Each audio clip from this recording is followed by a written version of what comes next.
nattens skog. Han vill men kan inte sova.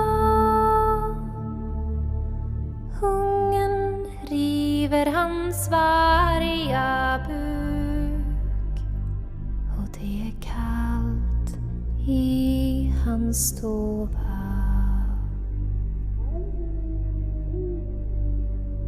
Du varg,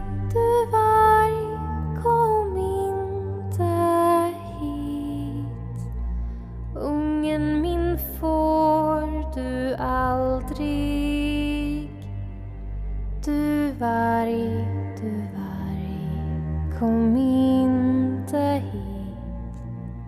Ungen min får du aldrig.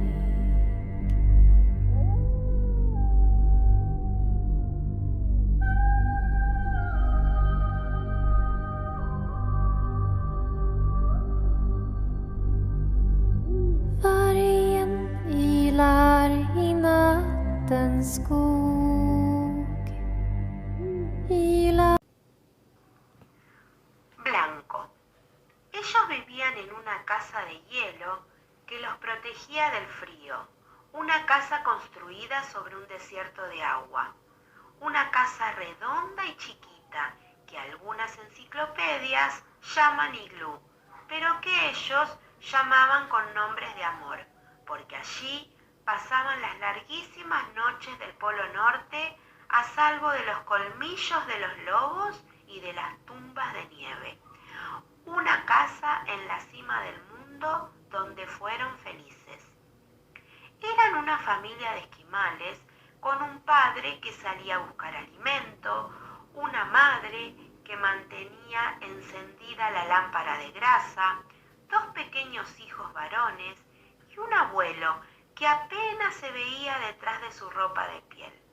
Poseían una manada de perros que arrastraban el trineo por las inmensas extensiones de hielo, algunas herramientas hechas con hueso y cuerdas trenzadas con tendones de animales, pero también poseían una incalculable cantidad de cuentos guardados en sus memorias.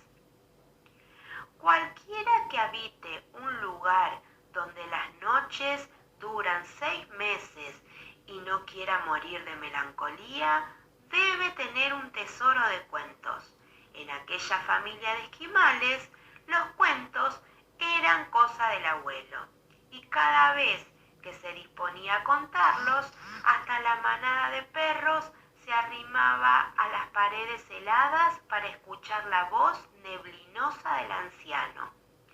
A veces, la hora de los cuentos se preparaba con anticipación, pero otras veces los cuentos aparecían sin dar aviso, y como era de noche, hacía mucho frío, soplaba un furioso viento lleno de escarcha y había poco por hacer, los cuentos siempre eran bienvenidos.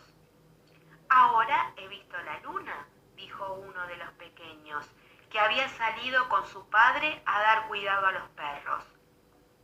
La he visto y es solamente un pedazo de luna. Es la luna del oso, dijo el abuelo. Las palabras del anciano abrieron de par en par la sonrisa de los niños. Un nuevo cuento había entrado a la casita redonda de hielo. Luna del oso, luna entera, luna del lobo y luna muerta. Así es como suceden las cosas en el cielo, volvió a decir el anciano. Toda la familia se sentó a su alrededor. El abuelo esquimal contó su cuento. Este suceso transcurrió cuando ni los abuelos de mis abuelos habían nacido. Por ese viejo entonces, nuestro país de hielo tenía una sola luna, su hermosa luna entera, que para bien de todos iluminaba las noches. Una luna que parecía recortada con punzón de hueso, redonda y brillante en medio de la oscuridad. Pero un día algo terrible ocurrió. En ese tiempo, la tundra estaba dominada por dos poderosos animales. Cada uno mandaba y disponía sobre una mitad del territorio. Un enorme oso polar, más grande que ningún otro que se haya conocido, era dueño y señor de la mitad de nuestro país de nieve. La otra mitad estaba bajo el poder de un legendario lobo, tan viejo que su pelaje había encanecido por completo. Las noticias sobre su ferocidad llegaban a todos los rincones. Por eso, este lobo tenía dos modos de matar: con la crueldad de su dentadura y con el espanto que ocasionaba la leyenda de su hambre. Y bien, como el oso tenía su tamaño y sus garras, y el lobo tenía sus colmillos y su fama, las cosas se mantenían en paz. Al fin y al cabo, las presas de caza estaban bien repartidas, y las hazañas de los dos animales eran igualmente importantes. Ninguno de ellos sentía aprecio por su vecino, pero ambos respetaban la división establecida: una mitad del oso, una mitad del lobo. Ustedes podrían estar preguntándose cómo se reconocía el límite de aquellos poderíos. Muy fácilmente. El límite estaba marcado por un río que descendía desde lo alto de un macizo. Durante los inviernos era un río de hielo, durante los veranos era un río de agua clara. Y fue justo al inicio de un verano que la gran cosa ocurrió. Como el verano apenas comenzaba, nuestra luna redonda todavía ocupaba su lugar en el cielo. El deshielo había comenzado, así que por el cauce que partía en dos el territorio ya corría un riachuelo. La luna redonda se reflejaba en las aguas del río y estaba feliz de verse tan bella. El oso, llevado por las ganas de beber agua fresca después de tantos meses de solo lamer el hielo, llegó hasta una orilla del río. Exactamente por la misma causa, el lobo llegó hasta la orilla opuesta. Al principio todo parecía que iba a continuar como siempre. Cada uno de ellos bebería y luego daría la vuelta para regresar a sus dominios. Pero la luna estaba allí, y donde está la luna puede suceder cualquier cosa. Casi al mismo tiempo los dos animales pensaron lo mismo y desearon lo mismo. El oso y el lobo miraron la luna en el agua y quisieron adueñarse de ella. No había nada tan hermoso en aquel país vacío, y comprendieron que aquel que la poseyera sería más poderoso y más dichoso que su vecino. Los animales se miraron en silencio. El oso irguió su cuerpo enorme y comenzó a soltar espuma por la boca. El lobo se paró con las patas abiertas y arqueó el lomo. Su hocico chorreaba colmillos. El gran oso avanzó un paso sin dejar de mirar a su enemigo en ningún momento. Su respiración dibujaba espirales de humo a causa del frío. El lobo también se adelantó un paso, enseñando toda la dentadura. La luna entendió lo que estaba ocurriendo y se puso a tiritar de miedo. Lentamente los dos animales entraron al agua, con los ojos fijos uno en el otro. La luna del río miraba a la luna del cielo, rogándole que la sacara de allí. Si la luna del cielo se movía, también se movería la luna del río, y así podría salvarse. Pero eso no fue posible, porque las lunas no pueden moverse según su antojo, sino que siguen la guía de un invisible cordel de seda. De un lado estaba el oso, del otro lado el lobo.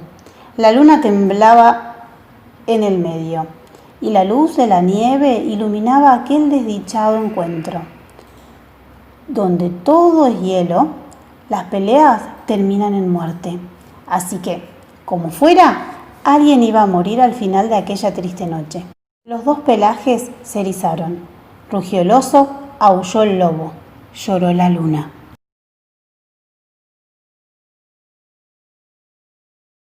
El oso polar y el lobo daban rápidas miradas a su presa y enseguida volvían a vigilarse. Los movimientos de ambos eran muy lentos y cuidadosos. De esta manera pasaron largos minutos, hasta que de pronto, como si se hubiesen puesto de acuerdo y con el único propósito de arrebatar el tesoro que deseaban, los dos feroces dueños del hielo se abalanzaron hacia el centro del río.